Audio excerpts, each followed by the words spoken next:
in, that's what you get, silence. We don't hear of any of their investment. Also concerned, quite frankly, Mr. Speaker, about what's going to happen in the long run. After we've made our investment, after we've committed our money to this project, the Premier, the company, no one will commit to the 220 jobs being secure, even for the life of this agreement. No one will commit to the 220 jobs, Mr. Speaker, being secure for the life of this agreement, let alone living beyond 5 years. As a matter of fact, Mr. Speaker, the community will hear of other job losses associated with this mill. Absolutely no question. And we've asked some simple things. Where's the information that the government and the Premier has used to make their decision? We know they've consulted globally to look at what the paper industry is like, what it'll be like in the long term. Why won't they share that with us? Why won't they show us that? Let us know what they know. If there's something in there that potentially is going to be recovery, let's hear it. Show it to the people of Nova Scotia on the investment. Show it to the people of Queens so that they can determine for themselves whether or not this is a good investment. Mr. Speaker, when we've had this debate in this House on question period, we've asked questions a number of times, and the Premier is using the spin-off jobs of 2000. He knows it's inaccurate. It's not right. And they have numbers there that will tell them that. They've commissioned a study about what the spin-off jobs from that mill would be. I think they know, and they won't release it. They won't release it because they know it's not accurate. They simply know it's not accurate. So when we on this side of the House hear that kind of multiplier being used, it makes you wonder why. What in here that we don't know that he's trying to puff up the numbers on the other end? You know, and those are the kinds of questions that Nova Scotians are asking. It was interesting. I had the chance yesterday to listen to at the Chamber event, to the Premier speak. Found it interesting. I was curious about the crowd afterwards. I had a chance to talk to a number of people. Quite frankly, Mr. Speaker, it's people that was good to see prior going into the holidays. It was interesting. Their two concerns were a couple of things, and they brought up about, and I've heard this on a number of occasions there, was first of all the fact that the Labour, when the Premier was asked about first contract arbitration, he wasn't quite accurate with that when he talked about 85% of Canadians are covered by it, when it's actually 4% for this particular model. But they were also interested when he wouldn't commit to not bringing in other Labour legislation. But the next thing they went to was, in our conversation, because I'd asked the people about how they feel about the commitment. They said it's rather interesting. Where's the number of 2,000? That's a multiplier. Where did that come from? How did you get from 220 to 2,000? It's almost a multiplier of 10. And they're asking themselves, how did you get to that number?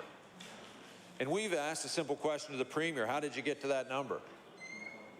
And he's yet to provide us with the evidence to go forward. I'm hoping, as we continue down the road of the conversation about this bill, and whether or not people come in to present at law amendments, we hear from them to hear what's going to, that part of the equation is talked about. So we can all, as a group, have all the information when we make our vote on this piece of legislation. I think it would be extremely important. The other aspect that we've talked about a number of times, coming into the conversation about when the mill was talking about making itself more efficient and having to reduce its workforce by 40%. You're asking yourselves, how can you get the same output when you're reducing your workforce by 40%? I don't know of any business, I don't know any business that's got 40% waste in their workforce. So when you change that number of your output, all the input numbers are going to change too. And these are all reasonable questions that we're having to ask. We're asking of the government. you know, whether or not the 220 survivors can feel secure for the next 5 years or not. There's the issue also that was brought up today in the question period, was the issue around the pension plan and the unfunded liability. And the Premier suggested today that that pension plan was fully funded. And Mr. Speaker, that is simply not true. And he knows that. It is simply not true. That pension plan's underfunded liability is secured by the lands that we're purchasing and other lands. But it is not, Mr. Speaker. And I think if you listen to most people would suggest to you, we're paying a good dollar for an acre of land, depending on the acres we buy. So let's assume we're going to buy good quality. So let's say what's left is probably not as good and potentially means the resale value that we're going to sell it for is less, which means the ability to fund that unfunded liability in the pension plan becomes that much greater. We're looking for some reassurance from the company, from that they have enough of an asset left of quality that would provide them with enough revenue to fund the unfunded liability for the people who've worked at the mill for generations, who are on pensions. As I'm sure you're well aware, that's one of the big issues in the Strait area. That's one of the big issues in the Strait area, is that the unfunded liability of the pension plan, and if it winds up, what's going to happen to those that are on pension already? These are all legitimate questions. No, we're not against economic development. We're not against people retiring in good, in an affordable lifestyle. Matter of fact, these questions are trying to protect that. You know, if we're going to invest this type of money and no one's making any commitment for some real measurables, like we're going to secure 220 jobs for 5 years, there'll be no further layoffs, that the money we're going to spend is going to be invested in the community, that's one thing, but no one is saying that. Mr. Speaker, we might be better off to say to the community, we have a pot of money here and we're going to invest it in your community. We want you to help us. We want you, small businesses, to grow. Create more than 220 jobs. $90 million is a lot of money. $90 million is a lot of money. And as we've seen with the entrepreneurial spirit of Nova Scotians, we've seen some of them grow businesses beyond their wildest imagination. You know, and when you look at what's happening in that area, and I know during the question period earlier, these questions were being received in a very negative way, but they're questions that are being asked in the community of whether or not are we going to protect those jobs? Are we going to secure those pension plans? Are we going to make sure that's a long-term solution for this company here in Nova Scotia? And Mr. Speaker, we're asked as members of this legislature to vote on this bill without the government releasing all of the information that they have, without the government giving us all the facts, justifying where they've come up with the multiplier of 10, telling us how that has happened.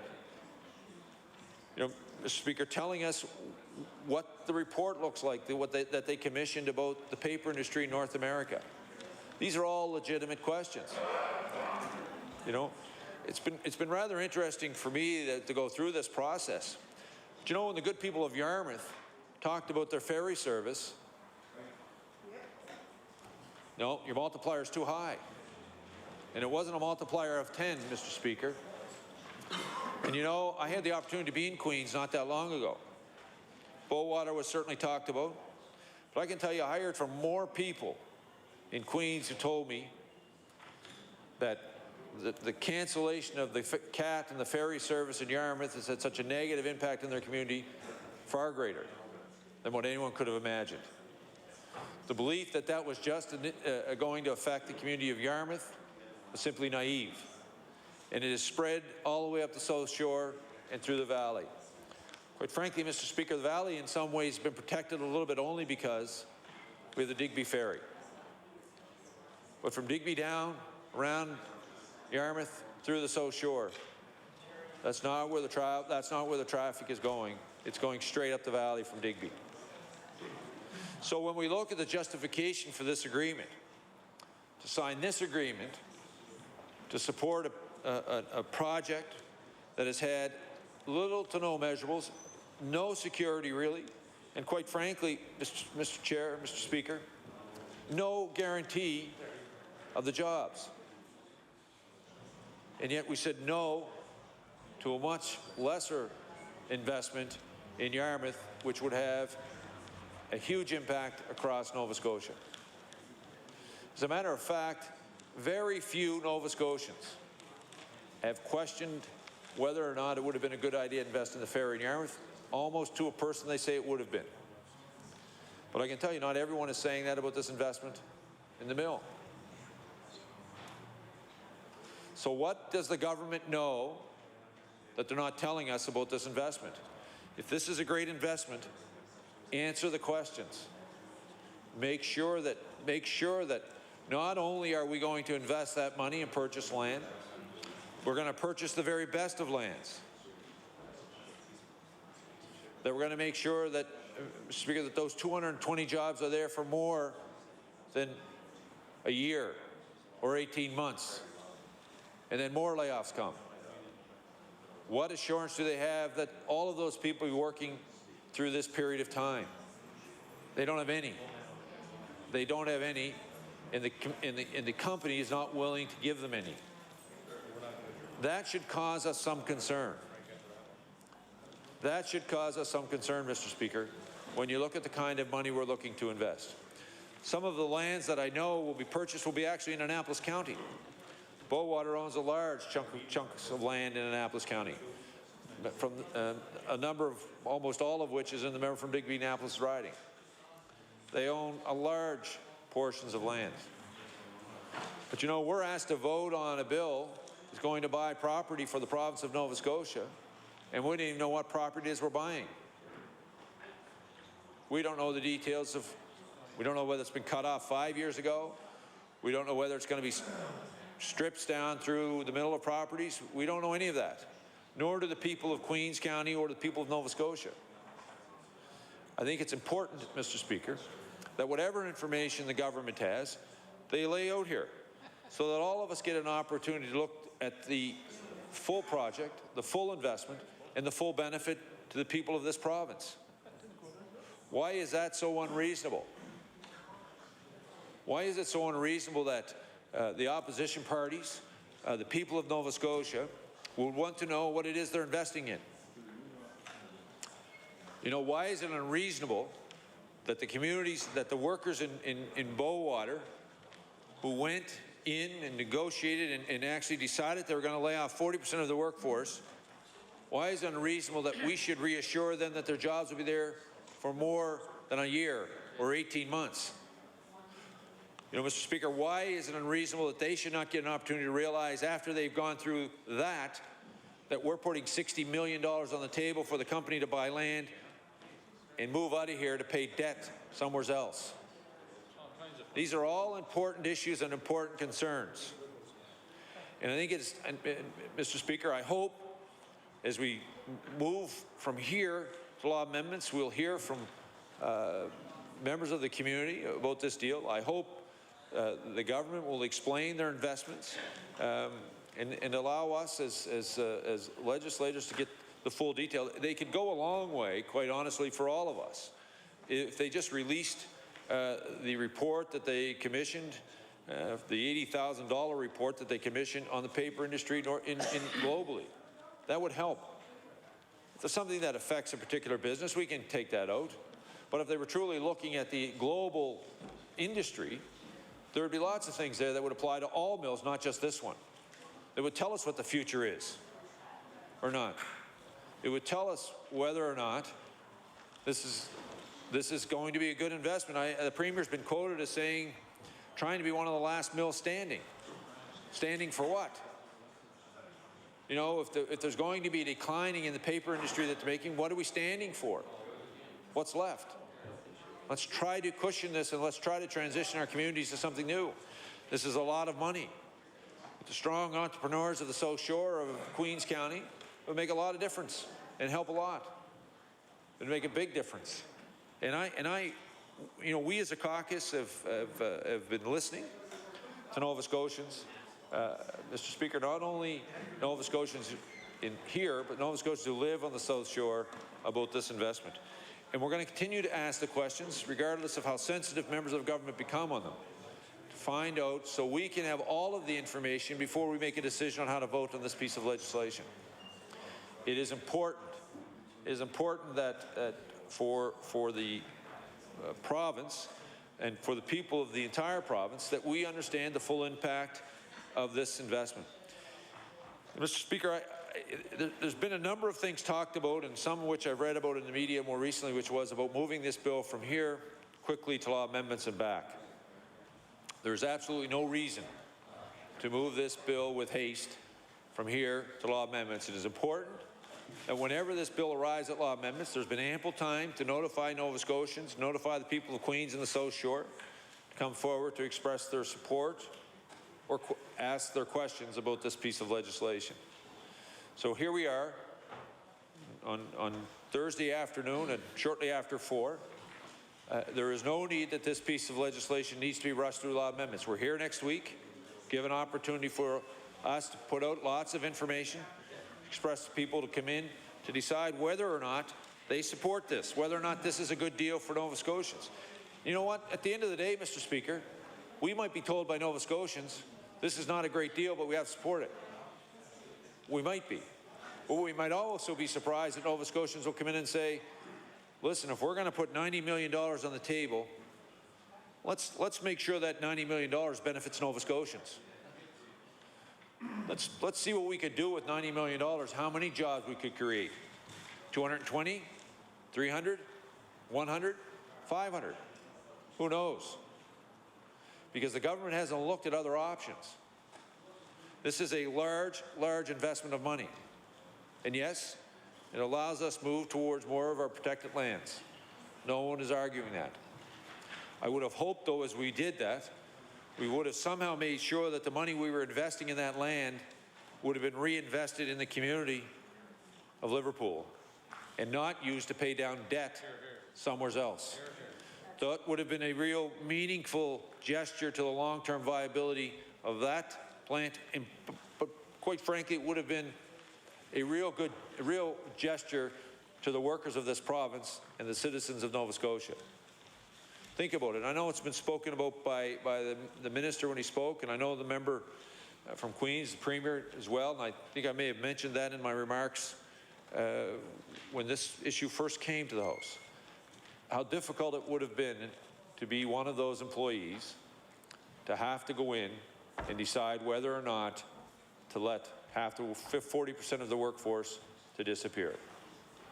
To basically have the union that's been representing you for a period of time be broken. Very difficult.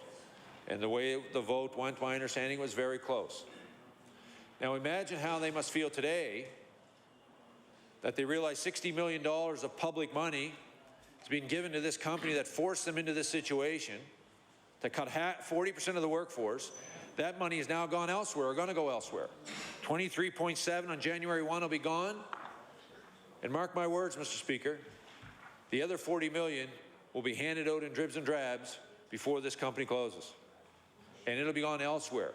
But imagine if we'd said to the workers of Nova Scotia and the people of this province, we believe there may be a future, we've studied this, and here's the amount of money we had, and we're going to make sure every dime of it gets invested in you and in your community for long-term stable employment. And if it's not at the mill, it'll be somewhere else in your community. Imagine what a signal that would have sent. Would we have gotten to our protected land? Probably not. Probably not. But what do we want to invest in? Land or people? Land or people? Bearing in mind we spent $27 million in 2007. The same mill. Well, Mr. Speaker, I believe Nova Scotians would rather have us invest in people in these very difficult times and not land.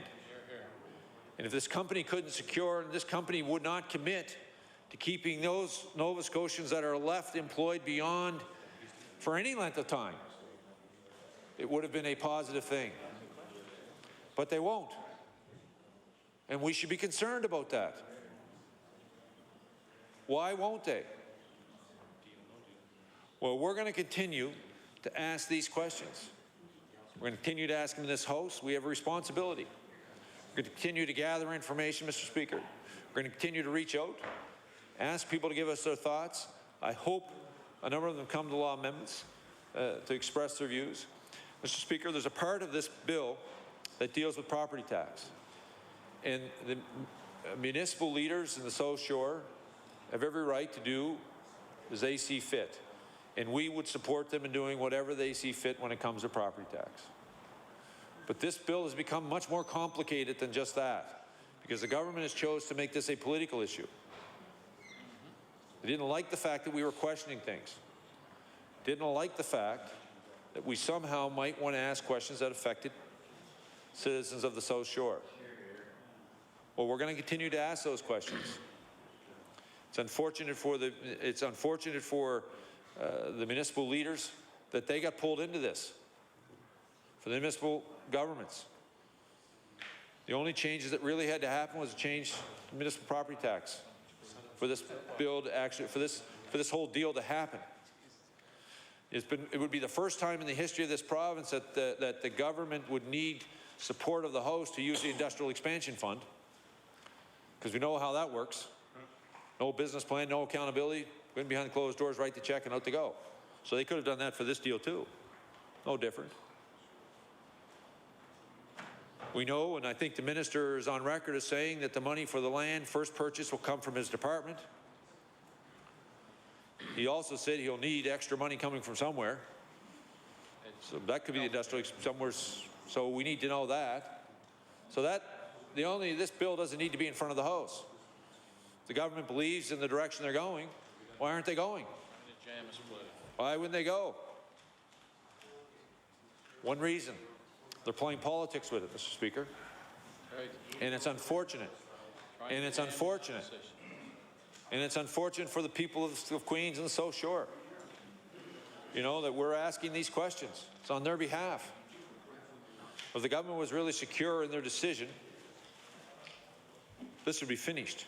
The only thing left would be this House to agree that the municipalities have a right to change the property tax. It's the only thing would be left.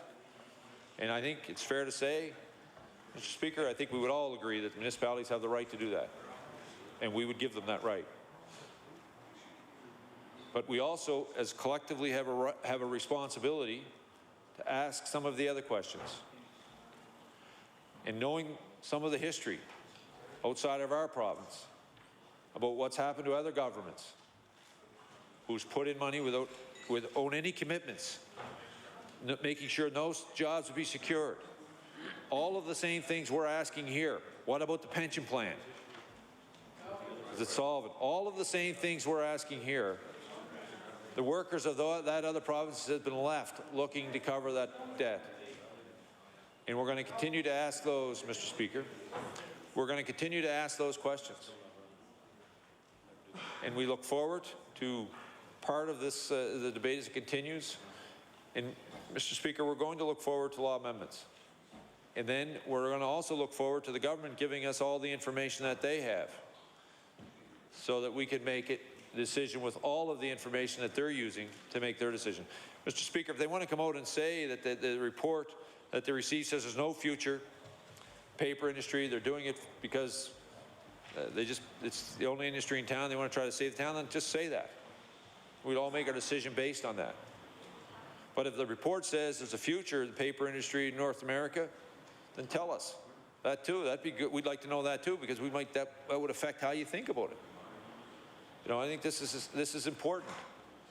I hope, as in good conscience, that government decides it's going to turn over that information to us as we move from here to law amendments and back for third reading, Mr. Speaker. So, as you know, as you can tell, we have some concerns about this piece of legislation. We have concerns about what the information was used to make this decision, and quite frankly, is it the right decision for the entire province? But with those few remarks, Mr. Speaker, I will take my seat and we'll hear the rest of the debate. Thank you. I will now recognize the Honourable Progressive Conservative Leader. Thank you, Mr. Speaker. Mr. Speaker, first of all, I rise in incredible disappointment tonight. I had expected truly that all parties would, in fact, do as they said they would do all those weeks ago when this issue first came up and deal with this very important and weighty matter in a non-partisan fashion. I can assure you, sir, that as leader of the Progressive Conservative Party, we are doing our best to hold that true in our case. I cannot tell you how disappointed I am at the blatantly political actions of the government on this important issue as recently as this afternoon. And I will say to you, sir, that it shows incredible arrogance on the behalf of those on the government side, that merely because there are those on this side that need to do their jobs and ask the important questions that need to be asked about an expenditure of this magnitude, and not just about the expenditure, but to ensure that there are guarantees in place for the very people this bill is there to serve, the people of Queens County, the people of the South Shore, that just because questions are being asked in this House, which exists for that very purpose, that members on the government side would put out such a wrong, factually incorrect, politically motivated, blatantly disgraceful news release like went out an hour ago. And I'll tell you, Madam Speaker, it is absolutely ridiculous because the member in question knows the release is wrong, knows from statements that I have made in this chamber and outside this chamber exactly what the position of the PC caucus is on this. Well, it is about the bill. The release, Madam Speaker, for your information, a release went out from the NDP describing the PC position on this bill.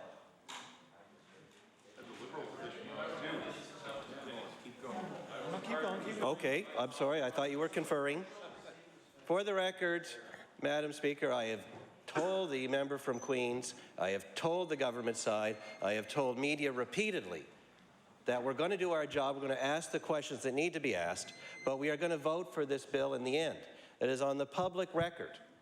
And so to put out a release that says the opposite, that says we oppose the bill, is absolutely disgraceful and wrong. And the release is on this bill. This bill gives effect to that agreement. And before the member for Queens moves along in this chamber, I actually think the right thing to do to get us back on track is... Order, please. It's not uncommon for there to be a difference of opinion of what is stated as factual and non-factual. At this point, I'd ask the member to speak to the principles, to the substance of the bill, not something that's outside of the House. Thank you. I recognize the honourable member for Dartmouth East. Madam Speaker, this is second reading, and there's a significantly greater latitude for any member to speak towards the very broad principles, and the leader of the Conservative Party is well within the realms of what's permitted to be spoken about on a bill in second Thank you very reading. much. Again, I will ask order. Again, I will stand by my order, which is the member would speak to the bill. There is not it's not uncommon for there to be a difference of opinion on things that are stated here in the House. So I would ask the member to speak to the bill. Thank you. I recognize the honourable leader of the Progressive Conservative Party. Madam Speaker, for the benefit of the House, I'm going to table the press release that describes the PC position on this bill incorrectly. Thank you. Now, as for the bill, Perfect. it is important that on a bill which proposes to lend $50 million or $90 million, depending on what you count, of public money, and gives hope to the people of Queens County and the entire South Shore and the 2,000 jobs that are at stake, that on a bill like this, that members of the opposition side have a duty to scrutinize the bill and to ask questions about it. And we are going to do that. And no release which so blatantly, falsely describes our position is going to stop us from doing our job to the taxpayers of Nova Scotia and to the people of Queens County. That is what I'm trying to say. And if the member for Queens and her cohorts, her henchmen in the Premier's office, that I have no doubt wrote that disgraceful piece of paper, want this to go well, they should at least do the right thing and apologize when they have a chance to speak for doing something so blatantly political after promising not to. That is also my position and the position of the Progressive Conservative Party as we debate this bill. Now, having said that and made it clear the way I believe the House of Assembly is supposed to function when it debates a bill like this, and the respect that I expect members will show for each other when they know better, I will go on and tell you that this is a very important bill to the people of Queens County and all of the South Shore. And it is also an important bill for all of Nova Scotia, who want things to go well for that mill and for Queens County, and who also want to know that when their money is being expended or lent out, that this House does its job. I certainly appreciate, Madam Speaker, and everyone in the Progressive Conservative Caucus appreciates what this means to Queens and the surrounding area. And I will say, for the member for Queens, that I can just imagine the pressure that she's under as we go through this process.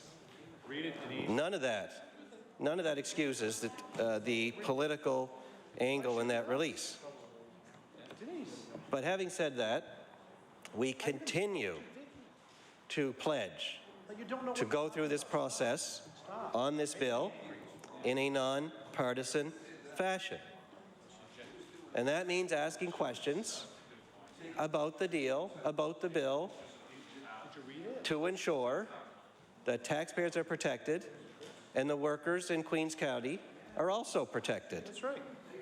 And I'm very disappointed, as you obviously know by now, that in that spirit, the NDP have chosen in the last hour to take this disgraceful action, but secondly, that they brought politics into this at all. And I will point out that the bill itself is in fact a political act. The bill is a political act because, as many people who know how this House works knows, it's not necessary. Interestingly, Did you want this to go easy? Interestingly, Just be Madam quiet. Speaker, It's done. when the Premier was asked why he was bringing forward this bill, he confessed that it is a political act. Madam Speaker, that was yesterday. He said it is a political decision. He confirmed that to all Nova Scotians. Mr. Speaker, I know we have a government that sees a difference between a promise and a commitment. Now they're splitting hairs between political and partisan. And here we are trying to do the right thing and get this bill through all the steps that it needs to go through so we can get on with life. Madam Speaker, I tell you, I can only say this so many times. We have to do our job, but unlike usual, right up front, we made it clear that at the end of the day, because there's one bill, because there can only be one deal or no deal, because the government has so arrogantly said it's this or nothing, that we will tell the people of Queens and the entire province that after we've done our job, after we've asked all the questions, we are still going to vote yes on the bill. They can't take yes for an answer. Now, how sad is that? Amazing. Are they that jaded? I mean, jeez. I mean, really? And the reason, Madam Speaker, the reason we're here now at this point We didn't ask anything mean. is that when told that it's this deal or nothing, this bill or nothing, we have done the right thing and said publicly, repeatedly, and privately, and by the way, in a letter that I wrote to the Mayor of Queens Regional Municipality, putting it in writing, copying the MLA for the area, that we're going to vote yes in the end, because no deal is not acceptable to the PC party. I cannot be clearer than that. As a result, we will continue to do our job despite the arrogance on the other side and ask the questions that need to be asked. I do hope that the right thing does happen and an apology is forthcoming for the actions this afternoon so that we can put it behind us and get on with the job of going through the bill, making sure people are protected, and then voting yes and seeing that it's passed so that the mill has a future. Having said that, Madam Chair, let me also be clear that after the bill passes, we will continue to hold the government to account for its consequences. We will continue to monitor the results of the deal that the government has reached to ensure that taxpayers are protected every step of the way, and to ensure that the guarantees that have been provided to the people of Queens County are also there, Madam Chair. That is what it means to do your job as a legislator on this side, and hopefully we can get back to a place where people act less disrespectfully of each other in this House so that the right thing can happen. Thank you very much.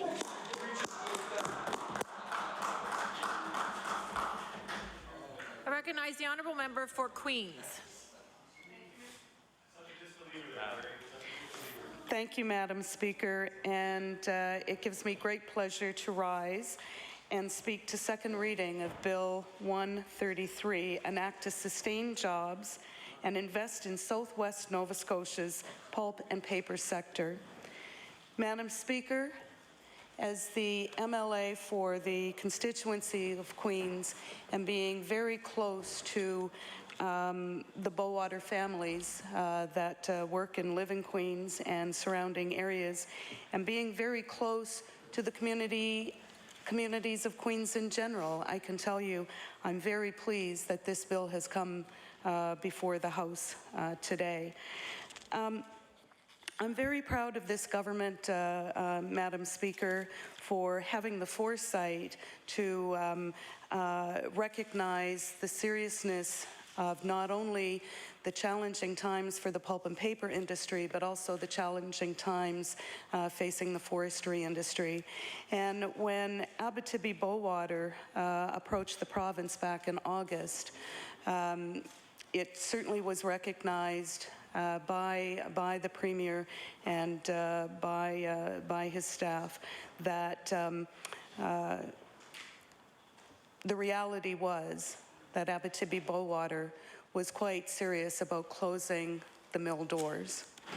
The Premier and his various deputy ministers crossing several departments acted very quickly and very swiftly, because this also came on the heels of the downturn at New Page. And the Premier's office very quickly acted to put together a team, the Mills Committee team. It is the first ever seen in the office of the Premier where a whole floor exists housing many deputies and many experienced personnel within the various departments to look at the seriousness of the crises that was facing this government. That Mills Committee have worked very diligently over the last couple of months, Madam Speaker, meeting frequently with not only the management at Abitibi Bowater, but also meeting with the municipalities of the region of Queens and Bowater, keeping myself very informed as well. And as the Premier's office and the Mills Committee came closer to negotiating a very strategic investment plan, that plan was discussed with not only Bowater Mersey management, but also with the region of Queens and union representatives for both Local 141 and Local 259, and also various businesses in and around the region of Queens, businesses that would be most impacted by the closing of Bowater Mill doors. So I'm very pleased that this strategic investment package that we see in Bill 133 is now before the floor of the House to ask all members of the House to give unanimous support for this very important bill.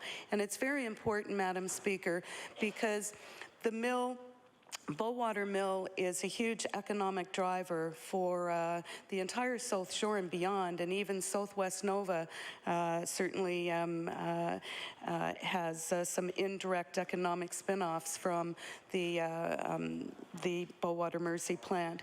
Madam Speaker, what I want to tell you and what I want to tell this House is the last month and a half has been a very difficult time for the families in Queens and most particularly the Bowater families. There are many people who work in the mill, and of course their family members have supported for many years the employees working at the mill. What I can tell you is those union men and women had to make a very difficult decision, a decision that they did not take lightly at all. They voted to keep the mill doors open, Madam Speaker. They were one of the partners. They were one of the partners at the table, along with the Region of Queens, along with many other business partners around that table, along with the Premier's Mills Committee. And we have a very strategic plan in place to see that mill remain viable, to see our Bowater Mersey mill viable for the next 5 to 10 years or more, for many years to come. I can't begin to tell you about the stress for many of those families as we were waiting to see if this very strategic negotiated package would have been accepted by Abitibi Bowater, and I'm very pleased to tell this House, and as we all know, that this package has been accepted by not only the workers but the Region of Queens, by the communities and families who have come out in support of the workers at Bowater. So, Madam Speaker, we've heard a lot about this bill over the last couple of days. A lot of questions have been asked in the House here. And here on this side of the House, we can certainly agree that this is a very well thought out investment for the taxpayers of Nova Scotia. The province has secured lands with a $23.5 million investment into the purchase of some prime lands owned by Bowater Mersey, and some would say that those lands are some of the most ecological and conservation lands that will be part of our conservation package. As you know, Madam Speaker, the province's goal is to protect 12% of lands in the province by 2015, and the investment of $23.5 million to purchase lands from Bowater Mersey certainly helps us reach that goal, Madam Speaker. Madam Speaker, I want to give thanks also to the Region of Queens, Mayor John Leaf, and the councillors that sit around the table of the Region of Queens, and they have provided a tax reduction for Bowater Mersey, a tax reduction of approximately $135,000 a year, Madam Speaker. And most people would recognize that Bowater Mersey is one of the largest, is the largest contributor to the tax base within the Region of Queens municipality. So I really give a lot of credit to the Region of Queens and Mayor John Leaf for stepping up to the plate and coming around the table as one of those partners to make that investment towards sustaining the mill. Certainly, we know that that gesture by the region of Queens is not the key economic cost driver for Bowater Mersey, but certainly we can say that the region of Queens definitely recognizes the importance of the economic driver that Bowater Mersey is. And I also want to say that at the table as well, discussing their role was also Mayor Don Down from Lunenburg and many of the other mayors from the surrounding towns, the town of Bridgewater and the town of Lunenburg. So many people were at that table recognizing that should the mill close the doors, that it would have a huge impact not only in Queens County but all along the South Shore, Madam Speaker, to the tune of at least 2,000 direct jobs outside of the mill that depend on Bowater Mersey for their economic survival. Companies, woodlot owners, independent sawmills. We have Freeman's, we have the Oak Hill sawmill, we have certainly the car dealerships all along the South Shore were expressing concern should the mill close its doors. So, Madam Speaker, the impact that this would have had if we did see Bowater Mersey close its doors would be a huge economic blow all along the South Shore, Madam Speaker. Before I close, Madam Speaker, I want to give my heartfelt thanks to both the unions of 141 and 259. They certainly struggled with their decision over the last few weeks, and they were one of the first partners at the table to make their decision. And I give them all the credit that they deserve for recognizing how important Bowater Mersey is not only to the communities of Queens County, but all along the South Shore, and to watch workers basically vote to see a job loss of well over 80 unionized employees in the mill, knowing that they were also voting to save and protect the jobs of their fellow worker. So I give them great credit for that. It was a very difficult time for them. And what I can tell you is after the announcement was made by the province here, when I went out into the community later on, people were really expressing their gratitude that there was a strategic investment found, that the province was there to support this mill and to support the community, and most importantly, support all of the families, not only families of Bowater, but also all of the families all along the South Shore whose livelihoods depend on that mill's survival. I went to an event later and people were definitely in the Christmas spirit. I heard comments like, we can breathe now, we can relax. This is going to be a bright future for us over the next many years. They're very hopeful, they're very positive that this indeed is a signal for a long-term viable solution for Bowater Mersey. With that, Madam Speaker, I'll thank you and the host for listening to me, and I would request that we adjourn debate. The motion is to adjourn debate on Bill number 133. All in favor, say aye. Aye. Those opposed, nay. The motion is carried. I recognize the Deputy Government House Leader.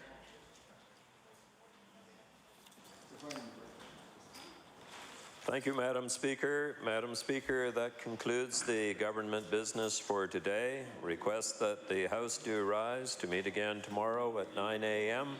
with the House hours to be from 9 a.m. to 6 p.m. After daily routine, we will be calling public bills for third reading. Bills number 55, 90, 96, 100, 102, 106, 109, 110, 114, 115, 116, 118, 121, 122, 123, 124, and 125. Thank you, Madam Speaker. Do now rise. The motion is that we do now rise to meet again tomorrow, December the 9th, between the hours of 9 a.m. and 6 p.m. Is the House ready for the question? All in favor say aye. Those opposed, nay.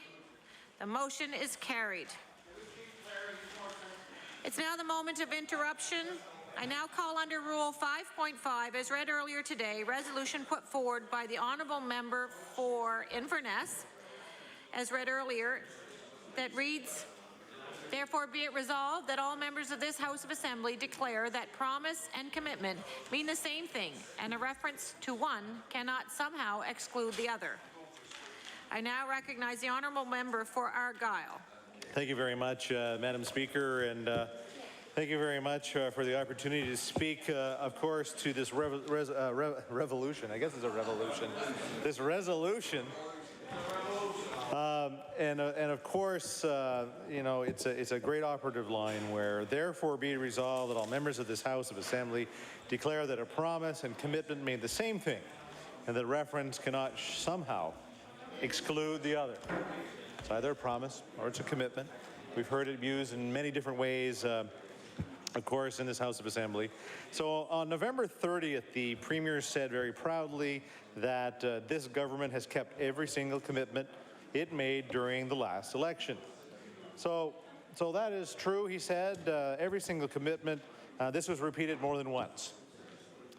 Madam Speaker, Abraham Lincoln once said, a commitment is what turns a promise into reality. If this is the case, then the government has not only honored their promises, but they've turned every single one of them into a reality. Every single person in the province knows that this is not the case. The NDP government committed to balancing the budget, which they didn't. In the last budget, we had a deficit of $389.6 million. The Department of Finance's September forecast shows a $319 million deficit in the upcoming budget. Seems to me there's more than one word the government doesn't know the meaning of. The Dexter government promised they would not raise taxes, and if you'd like to see the reality of that promise, just check any receipt that you pick up from a store or seller or service that you're paying for in the province of Nova Scotia. The now Premier promised to keep ERs open 24/7. Not only has this not happened, but rural communities all over the province experience ER closures so frequently that they're forced to travel long distance to hospitals in more urban areas. The government has made an effort to mitigate this problem by opening collaborative health care centers around the province. But the fact remains, it is not the same as a commitment to keeping ERs open 24 hours a day, 7 days a week. The government's own annual accountability report on emergency rooms shows that emergency rooms across the province were closed 18,920 hours last year alone.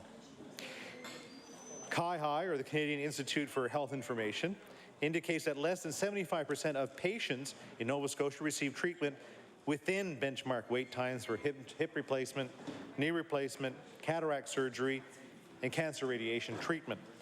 During the election campaign, the NDP promised to create 2,200 jobs a year through a 10% manufacturing and processing investment tax credit.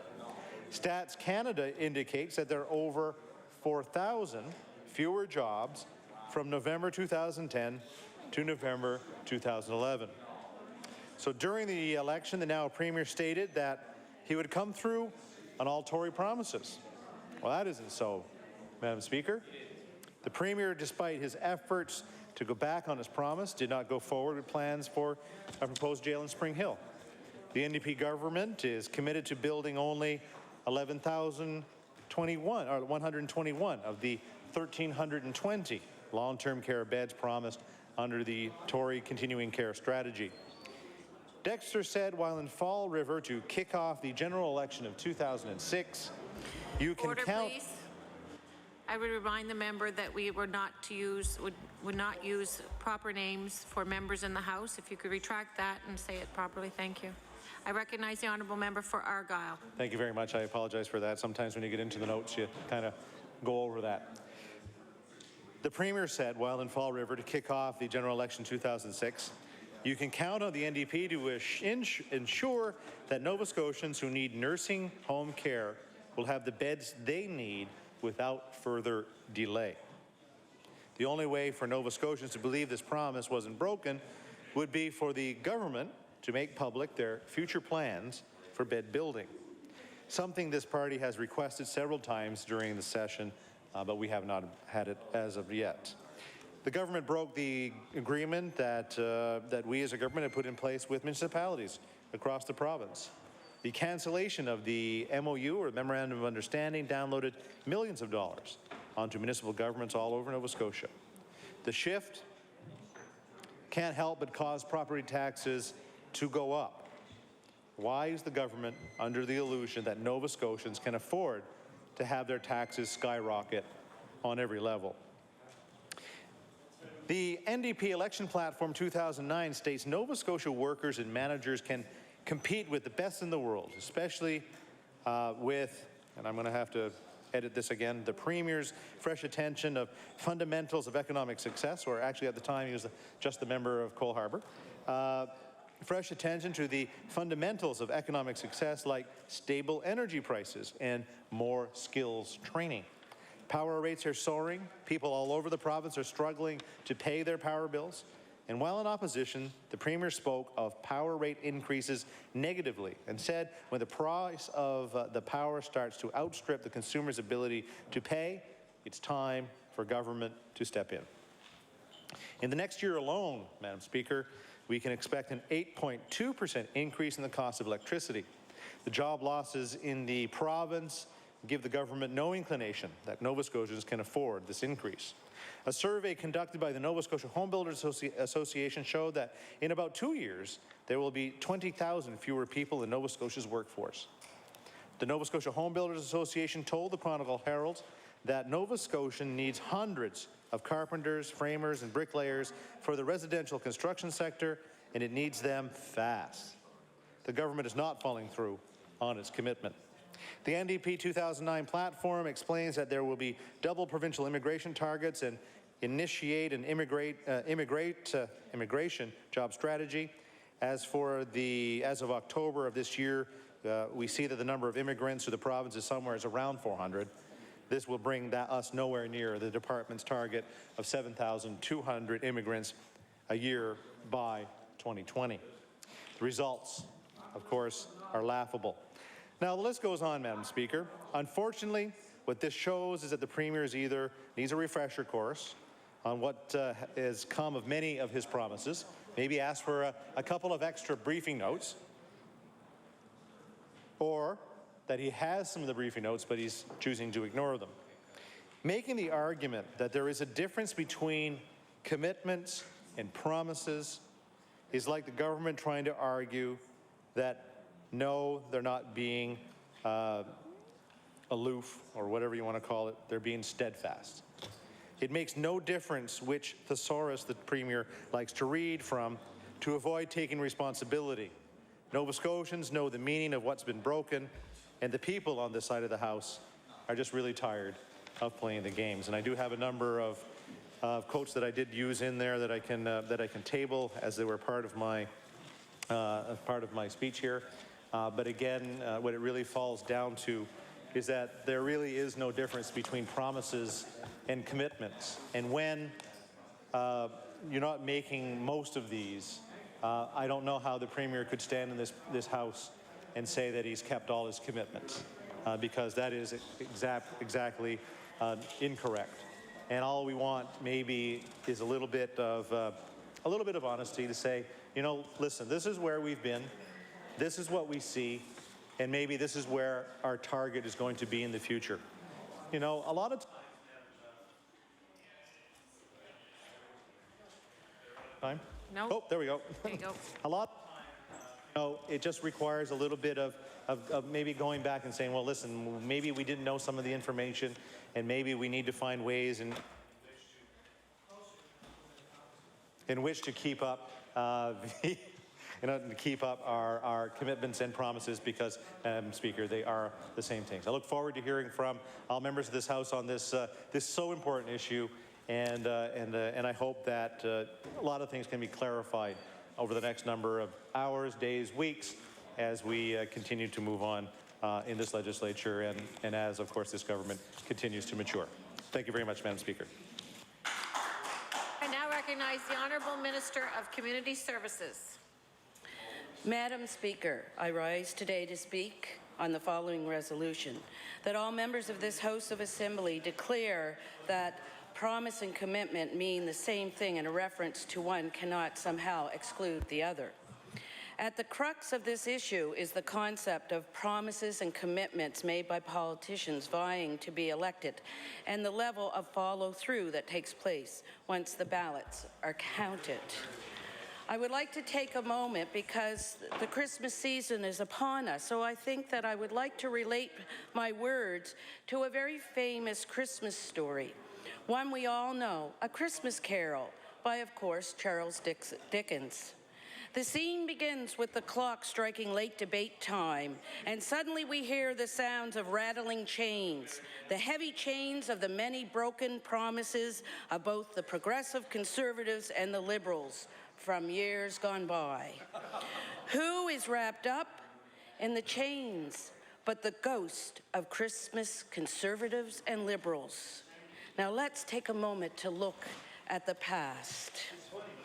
In Nova Scotia, we've had a long history of Conservative and Liberal governments who make big promises but follow through with small, if any, deliveries. I'd like to provide you with a couple of examples, Madam Speaker, that I believe illustrate this point quite well. Let's go back to 1998.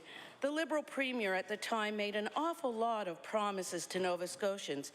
He promised he would move quickly after the election to announce a tax break on home heating. Then the Liberal government spent all on Dynatech, a fly-by-night company that flew to Toronto with taxpayers' money. A broken promise, but unfortunately not the only one, Madam Speaker. This same Liberal Premier promised Sable gas for Cape Breton as well as for the mainland. Then signed a deal that locked out industrial Cape Breton. Yet again, a broken promise from Christmas past. In 1993 and again in 1998, the Liberals promised to protect health care. But during their tenure in government, roughly 2,000 health care workers were laid off, putting essential programs and services at risk. Well, another broken promise. Now, the Conservative track record isn't much better, as we see from the ghost of Christmas past. When they formed government back in 1999, the Conservatives promised to increase the number of nurses in our province. Instead, dozens of nurses' positions were cut. The rate the rate that created with that and what happened with that, and many of our new nursing graduates had to in turn leave the province. The Conservatives under the previous Premier promised to give working families a break through lower taxes on household essentials like energy. However, the tax break on household energy ended on May 15, 2008, when the Tory budget was approved, imposing an 8% tax on household electricity, another promise broken. And I will add, by the way, Madam Speaker, that one of our first moves as a government was to correct this mistake, and we removed the provincial portion of HST on home energy. The previous Conservative governments promised to be good stewards of Nova Scotia's economy, but over the course of 10 years, they managed to add nearly $1 billion to the provincial debt through unapproved spending, that sounds like another broken promise from Christmas past. In the last election, the Liberals presented a platform, that made huge promises to Nova Scotians, but they neglected to explain how they would pay to implement that. This omission was so clear of an indicator of their disregard to how they could keep their promises that the Chronicle Herald actually published an article that I will table, Madam Speaker. And they said in that article, there are good ideas and bad ones in these 33 pages, but the package in its entirety is pretty meaningless and would be meaningless at 53 pages or 103 pages if there's no plan to pay for it. And Madam Speaker, the difference in this Christmas story, though, I have to inform you, is that certainly over the years, the Conservatives and the Liberals were not Ebenezer Scrooge in their behavior. They proved to be Ebenezer spendthrifts, and that's what got us in trouble as a province. Now, in contrast, the NDP laid out a plan with 7 key commitments, and we have made significant strides on each and every one of them in just 2.5 years in government. It is clear, Mr. Speaker, that after more than a century of Liberal and Conservative governments promising Nova Scotians the world and then offering up little in the way of change, that Nova Scotians were ready for a change. The NDP was elected in this historic June 2009 election with a strong mandate for change and to make life better for Nova Scotia families. We made a number of promises to Nova Scotians, and our Better Deal plan included 7 key commitments. I am very pleased to stand up here and report that we have made significant progress in just 2.5 years on our promises and commitments. When we were elected, the 7 key platform commitments to create the secure jobs Nova Scotia's economy needs, to keep emergency rooms open and reduce health care waits, to ensure more young people stay and build a life here in Nova Scotia, to take the HST off of home energy to make life more affordable, to fix rural roads and keep communities strong, to give seniors the option to stay in their homes and communities longer, to live within our means, to move Nova Scotia forward and to fulfill our pledge to bring fresh energy, new ideas, to make our province an even better place to live, to work, do business and raise a family. Our NDP government has quickly acted upon its promises on jobs and the economy, better health care sooner, education, fiscal responsibility, and social justice. Our bold actions have set out a new course for our province. Despite the efforts, Madam Speaker, of those who want to see our NDP government fail for their own political or personal gains, Premier Darrell Dexter and our team have stood firm on our commitments. Order, please. I'd have to remind the member, as I had before, that you may not reference a member with their proper name. I recognize the Honourable Minister of Community Services. Premier Dexter and our team have stood firm on our commitments. Order, please. Unfortunately, you just did it again. I recognize the Honourable Minister of Community Services. The Premier and our team have stood firm on our commitments and desire to bring real change to Nova Scotia. Our NDP government has already built a strong record that we can proudly stand on. Our first commitment to create the secure jobs Nova Scotia's economy needs is already well underway. Tough economic times call for genuine leadership. The previous government had no real plan whatsoever to grow Nova Scotia's economy and create jobs. In fact, Nova Scotia, people have to remember, had the worst performing economy in Canada for over the past 20 years with the former Tory government. Our government has a plan to address this, and that is called Jobs Here. On November 23, 2011, marked the one-year anniversary of our government's Jobs Here strategy. Our government recognized that to be prosperous, we need to help people learn the right skills for good jobs, grow the economy through innovation, and help businesses be more competitive globally. More than 175 businesses are making productivity improvements and becoming more competitive. We have many things to be proud of in terms of going through all these commitments. And what we have to remember is the fact that we're only 2.5 years in, and it's absolutely an incredible Christmas story to be able to say, bring us to the present and bring us towards the future of hope and prosperity, because Nova Scotians know that the way to get there is not through Tory or Liberal governments, but an NDP government. Thank you. Excuse me. I now recognize the honourable member for Halifax Clayton Park. Thank you so much, Madam Speaker, for the opportunity to speak here in late debate.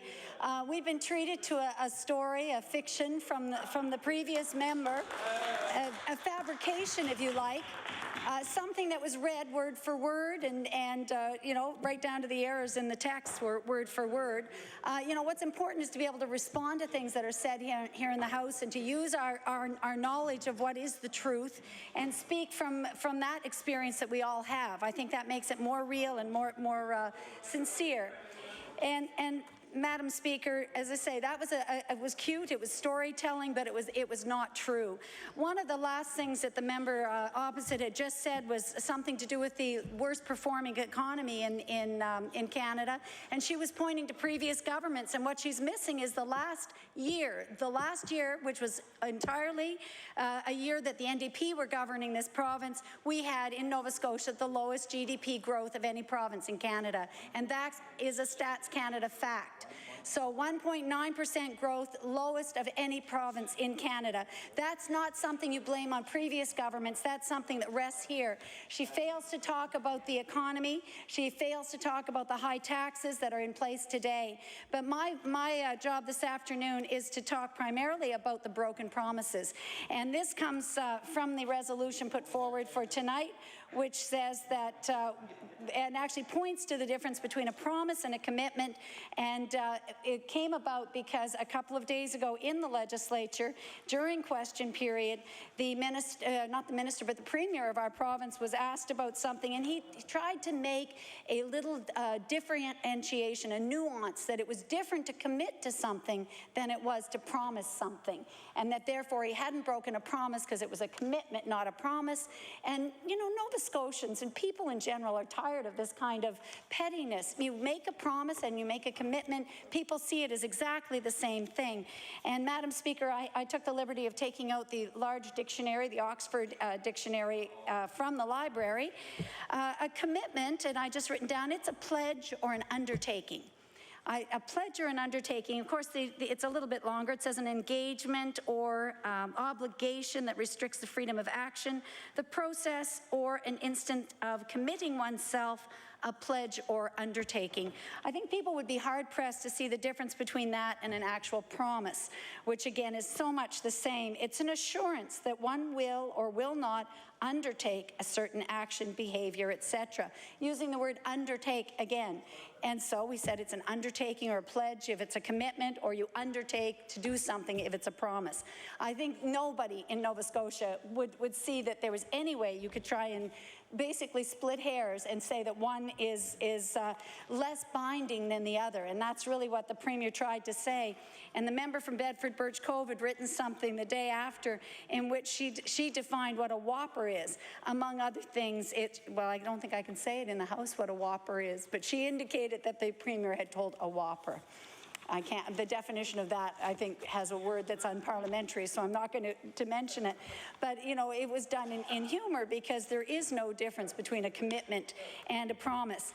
And, Madam Speaker, in preparation for tonight, I do have some written notes, so that the member across the way knows that I also had written notes to rely on. But that it's actually a list of promises and the truth, like what was said and what is now the case. And I'm wondering, how many minutes do I have, Madam Speaker, just so I know exactly? About 5.5. 5.5 minutes. That won't be enough for me to expand on a lot of these, and I may not get to all of the promises that were broken. But let's start very quickly with the promise not to raise taxes. That was clearly stated in a debate, a leaders' debate that was televised during the last election, and the leader of the Liberal Party looked straight at the camera and said, I can't promise not to raise taxes because we don't know the full extent of the finances of this province. But the leader of the NDP party, hoping to be premier, looked straight at the camera and said, we won't raise taxes, we will not. That was clear, and of course that was music to the ears of Nova Scotians. Anybody in an election hopes that you're not going to raise taxes. But to tell the truth and to say, you know, we don't want to, but we'll have to see. Anyway, there was a promise made, no new taxes, we're not going to do that. And yet the truth is that the Dexter government increased the tax that we pay on almost everything by 2% right off the bat with the increase in the HST. So, you know, many things, including gasoline, went up at that time because we have an HST on our gasoline. And remember, that becomes the immoral tax on tax, to use the Premier's very words, that adding an HST tax on top of a motor fuel tax was immoral. But the truth is, once in government, the NDP failed to eliminate the tax they once called immoral and are making more money from the tax on tax because of the increase in the HST. So, and also because of the increase in the cost of fuel, which has also pushed up the amount that they'll be collecting in HST. So, you know, no move to remove that. How about, Madam Speaker, keeping ERs open? I know the earlier speaker from the Conservative Party mentioned that. A straight-out promise to keep all ERs open 24/7. And again, this is particularly important, and it's really breaking faith with rural Nova Scotia, because that's where those ERs are in jeopardy, where there are fewer people and the ERs weren't as busy, and it was also difficult to staff them. But the promise was blatant. We'll keep them all open 24/7. And what is the reality about the ERs? Well, we've now done another nuance, a redefinition of what an ER is, and we have we've coined a new slogan about collaborative care centres, and we're now saying that really the promise is kept. But it's not. It's been twisted. It's been changed. And so the reality is, in 2011, a government report showed that ERs were closed for 18,920 hours, which is 788 days in 1 year under the current NDP government. So that's hardly 24 hours, 7 days a week. And, you know, we feel that, again, using semantics, using changes of words is no more than really misleading Nova Scotians. You know, I find the government is full of empty slogans and slick marketing. Quite honestly, I'll give you credit for that. Slick marketing. You know, jingles and slogans coming up endlessly in every answer and question period, in every speech made by every member of the cabinet, and in fact, all backbenchers who get up and have a chance to speak. So we're inundated with slogans that are supposed to answer the realities and make people feel good, just as the Christmas story is supposed to make people feel good. But the reality is, the absolute reality is that these are empty slogans. They're absolutely empty. The stats that come out from Stats Canada, the reports done by the Home Builders Association, by other industry associations, show that this is not the case. And, you know, we're looking forward as much as anybody to a bright future in Nova Scotia and a chance to keep our children at home. But we expect to have a frank, open, transparent, honest debate about these issues, and that's not what we're getting. I want to go quickly along to a few other of the broken promises, Madam Speaker, because I'm going to run out of time, and I think it should be known by all. The merit pay issue. When in opposition, the NDP decried the Tory practice of offering merit pay to civil servants, and they said that they were doing that while they slashed social spending. And also the fact that the Tories tried to hide merit pay, according to the NDP. But in the last year, the NDP has paid out more than $2 million in merit pay to civil servants while they slashed education and health budgets. That's the truth. And like the Tories, they only released information after there was a Freedom of Information request. So no greater transparency, no better reason for us to know about it. Let's go quickly to the IEF, the Long-Time Industrial Expansion Fund, which all governments have made use of in trying to address urgent situations as they come up. And you know, there are economic times when you need to do something quickly. Even the Auditor General's report acknowledged there was a need for a fund like the IEF. Let's just go quickly to what happened when the NDP were in opposition. And at that time, they described the IEF as being without oversight, without lending rules or safeguards, and they called it a slush fund. And in reality, the Dexter government increased the IEF to more than $260 million. Order. I will remind the member that we are not to use proper names to reference a member within the... Okay, thank you for the information. It appears that the Dexter government is allowed. Forgive me, thank you. I recognize the honourable member for Halifax Clayton Park. Thank you very much, and I will be careful, but I thought it was okay, so that's good. As I said, the IEF has been increased to a record $260 million, and I have to say, in addition to that, 90% of the IEF funds went to NDP ridings, and they did not explain why that was acceptable for them to use IEF funds like that, and you know, certainly they would have roasted any previous government. The NDP members, when they were in opposition, would have absolutely roasted any government who would have directed 90% of the IEF funding to their own ridings. I mean, that really is unconscionable. Again, broken promise. Do I have a minute? I don't even have a minute. Well, Madam Speaker, thank you. I appreciate your giving me a moment to just wrap up. I have, you know, a number of other points I wanted to raise today, but I think the point is made that a promise and a commitment are the same thing, and that we hold the government to a high standard on both. Thank you. Thank you. The time allotted for late debate has elapsed. I thank all members for participating this evening.